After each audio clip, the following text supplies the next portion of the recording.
बिस्मिल्लाहिर्रहमानिर्रहीम। अस्सलामु अलैकुम वरहमतुल्लाह। मैं अपने नाज़रीन और अपने मुअज़्ज़िज़ मेंबरान को अपने चैनल पे खुशामदीद कहता हूँ। और आज हम एक नया मुनफरिद सिलसिला शुरू करने जा रहे हैं और ये सिलसिला इंशाअल्लाह ताला आपके लिए बहुत फ़ायदेमंद साबित होगा। और आप जो ये वीडियो देख रहे हैं ये इस सिलसिले की तारुफ़ी वीडियो है। और जैसा कि आप जानते हैं कि अल्हम्दुलिल्लाह रूहानियत के साथ साथ मेरा हिकमत से भी ताल्लुक़ है और तिब रूहानी से भी ताल्लुक़ है। जैसा कि सरकार दो आलम सल्लल्लाहु अलैहि वसल्लम का फ़रमान है, आपने फ़रमाया कि जो शख्स दिन में 3 मरतबा शहद को चाट लेता है वो तमाम मुसीबत और बीमारियों से महफूज रहता है। तो नाज़रीन, हम आज आपके लिए जो एक सिलसिला शुरू किया है वो हमारा शहद के मुतालिक है। अब हम आपको शहद के मुतालिक मुनफरिद दिलचस्प मालूमात देंगे और हम शहद के ज़रिए मुख्तलिफ़ बीमारियों का इलाज बताएंगे आपको, और शहद के ज़रिए किन किन बीमारियों को हम दूर कर सकते हैं या किन किन बीमारियों में कौन सा शहद हम इस्तेमाल करेंगे जो हमें फ़ायदा देगा। और हम जो बीमारियों का इलाज आपको बताएंगे वो तरीक़ेकार है जो हमारे मियाँ हुज़ूर ने हमको तालीम किया था, हमारे उस्तादों ने हमें तालीम किया था। और हम इस शहद के ज़रिए आपको बीमारियों का इलाज बताएंगे। अगर किसी शख्स को मैदे के मर्ज़ में मुब्तला है तो वो किस तरीके से शहद का इस्तेमाल करे जो उसको मैदे में फ़ायदा हो। अब आप ये देखें कि नबी करीम सल्लल्लाहु अलैहि वसल्लम का फ़रमान है, आपने फ़रमाया कि मैदा तमाम बीमारियों का घर है। जी हाँ नाज़रीन, अब हम आपको शहद की तारीख़ बताएंगे। शहद की तारीख़ कम व बेश 20,000 साल पुरानी है। आज से 300 साल पहले तक शहद के सिवा कोई दूसरी मिठास इंसान ने दरियाफ़्त नहीं करी थी। तिबी तहकीक से मालूम हुआ है कि शहद का बतौर दवा इस्तेमाल आज से 6,000 साल कबल शुरू हुआ। नाज़रीन, कब से शुरू हुआ? 6,000 साल कबल शुरू हुआ और एक तसलसल के साथ साथ आज तक जारी व सारी है।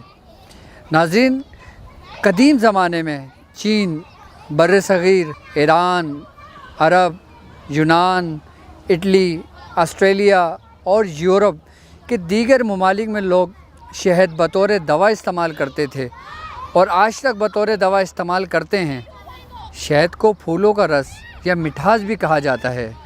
आब हयात, अमृत, माउल हयात ये शहद के सिफाती नाम हैं। शहद 3 अहम अज्जा पर मुश्तमिल होता है।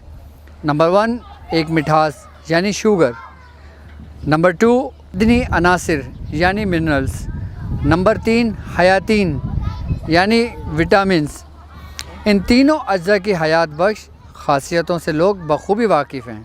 तो नाज़रीन, हम आपको ये बताएंगे कि शहद के ज़रिए हम बीमारियों का इलाज कैसे कर सकते हैं और किन किन बीमारियों में कौन कौन सा शहद हम इस्तेमाल कर सकते हैं। ये हम आपको आगाही देंगे इस चीज़ का कि जो आपको मर्ज़ है आप हमसे कमेंट्स में पूछेंगे, हम आपको आपकी बीमारियों का इलाज शहद के ज़रिए बताएंगे।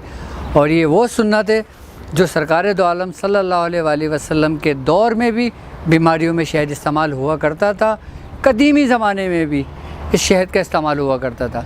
जैसे कि मैंने आपको बताया कि शहद की तारीख़ 20,000 साल कबल की तारीख़ है, तो यकीनन शहद अल्लाह की नेमतों में से एक नेमत है। बाकायदा कुरान में इसका वाज़ेह ज़िक्र है, बिल्कुल तफ़सील से ज़िक्र है। और सबसे ख़ास बात यह है कि अगर आप किसी दिल के मरीज़ में मुब्तला हैं और आपके वॉल्व ब्लॉक्स हैं, इसके अलावा आपके दिल में कोई भी प्रॉब्लम हो, तो हम आपको बताएंगे कि आप कौन सा शहद इस्तेमाल करें जिससे आपको ये फ़ायदा हो सकता है। और दूसरी बात ये कि सरकार दो आलम सल्लल्लाहु अलैहि वसल्लम का फ़रमान है, आपने फ़रमाया कि मैदा तमाम बीमारियों का घर है। अगर आप अपनी मैदे की इस्लाह कर लेते हैं, मैदे को अपने ठीक रख लेते हैं, तो आप काफ़ी हद तक अमराज से बच सकते हैं। इस शहद की ख़ास बात ये होगी कि मुख्तलिफ़ जड़ी बूटियाँ, हम उसका पहले एक्सट्रैक्ट निकालते हैं।